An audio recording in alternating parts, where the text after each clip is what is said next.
Cluster news today और मैं हूं आपके साथ मानवी ठाकुर। शुरुआत करते हैं आज की खास खबरों से। अमेरिकी राष्ट्रपति डोनाल्ड ट्रंप के बयान पर आजाद समाज पार्टी कांशीराम के राष्ट्रीय अध्यक्ष चंद्रशेखर आजाद ने कहा, एक तरफ अमेरिका कह रहा है कि वे हमारे अच्छे दोस्त हैं और दूसरी तरफ वे युद्ध विराम करने की बात करके नीचा दिखा रहे हैं।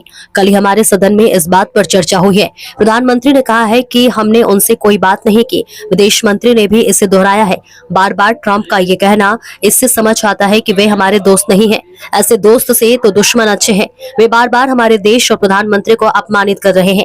मैं चाहता हूं कि सदन में उनके खिलाफ निंदा प्रस्ताव लाया जाए। मैंने सदन में कई बार कहा है कि हमसे चूक हुई है।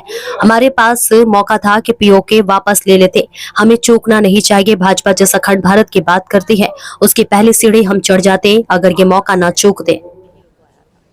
देखिए, टैरिफ जो है ये हमारे फॉरेन पॉलिसी जो है वो किस तरह से इस विषय पे ट्रंप सरकार से बात करते हैं कि हमारे व्यापारियों को परेशानी ना हो। टैरिफ वो लगा सकते हैं, टैरिफ तो हमारे यहाँ के सरकार भी बढ़ा सकती है। तो ऐसा नहीं कि पिछले लंबे समय से बार बार टैरिफ का जिक्र हो रहा है, लेकिन जब ये टैरिफ बढ़ेंगे तो इससे हमारे व्यापारियों को परेशानी होगी। तो हमारी सरकार को उसका हल निकालना चाहिए कि वो उनसे बात करें। रही बात, आपने कहा कि एक तरफ अमेरिका कह रहा है कि वो हमारे अच्छे दोस्त हैं, दूसरी तरफ वो एडी चोटी का जोड़ लगा रहे हैं नीचा दिखाने के लिए, बार बार ये कह के कि मैंने युद्ध विराम करा है। कल ही हमारी पार्लियामेंट में इस बात पे चर्चा हुई है। प्रधानमंत्री जी ने कहा कि हमने उनसे कोई बात नहीं की। विदेश मंत्री ने भी इस बात को जो है दोहराया है कि हमारी बात ही नहीं उनसे हुई है। लेकिन बार बार ट्रंप का यह कहना, तो आप मैं समझो कि वो हमारे दोस्त नहीं है। ऐसे दोस्त से तो दुश्मन अच्छे। वो बार बार हमारे देश को, हमारे प्राइम मिनिस्टर को अपमानित कर रहे हैं।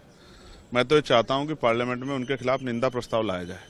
जिस तरह से बार बार वो इस बात को कह के कि मैंने, कभी वो ट्रेड का नाम देते हैं कि व्यापार का हवाला देके मैंने रुकवाया, कभी वो कहते हैं कि मैं पाकिस्तान का धन्यवाद करता हूं। उन्होंने बुला के कहा भी कि भाई पाकिस्तान का धन्यवाद, उन्होंने युद्ध रोक दिया। असल बात ये है, मैंने ये पार्लियामेंट में भी कही थी कि हमसे कहीं ना कहीं चूक हुई है। हमें किसी की बातों में नहीं आना था और ये असली मौका था कि हम पीओके वापस ले लेते।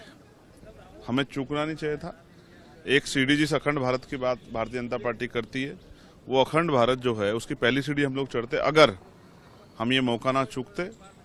और जो कंडीशन बनी थी, जिस तरह से हमारे देश के सम्मानित जो है नागरिकों हमला हुआ पहलगांव में, उनकी जान गई और फिर सीज फायर कर पाकिस्तान उल्लंघन किया। हमें जरूरत थी देश चारा ठोस कदम उठाया जाए और पीओके वापस लिया जाए। इससे अच्छा मौका शायद दोबारा नहीं आता, लेकिन हम उनकी बातों में आए, या कहिए कि हम बेवकूफ़ बने, हम ठगे गए उन पे दोबारा से भरोसा करके।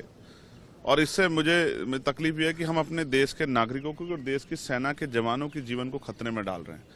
हमें ऐसा खतरा लेना चाहिए। हमें तत्काल जो है सख्त कदम उठाने चाहिए थे, लेकिन अब ठीक है, जो हो गया हो गया। युद्ध किसी भी देश के लिए अच्छा नहीं है। वैसे भी हम लोग बुद्ध को मानने वाले लोग हैं, रविदास कबीर जी को मानने वाले लोग हैं। तो भविष्य में ऐसा ना हो, इसके लिए हमें अपनी मजबूत तैयारी करनी चाहिए। और मैं फिर आज कहूँगा कि सदन में जो है अमेरिका के राष्ट्रपति के खिलाफ हमें निंदा प्रस्ताव लाना चाहिए, क्योंकि वो लगातार देश का और देश की चुनी हुई सरकार का अपमान कर रहे हैं। ये हम लोग बर्दाश्त नहीं करेंगे।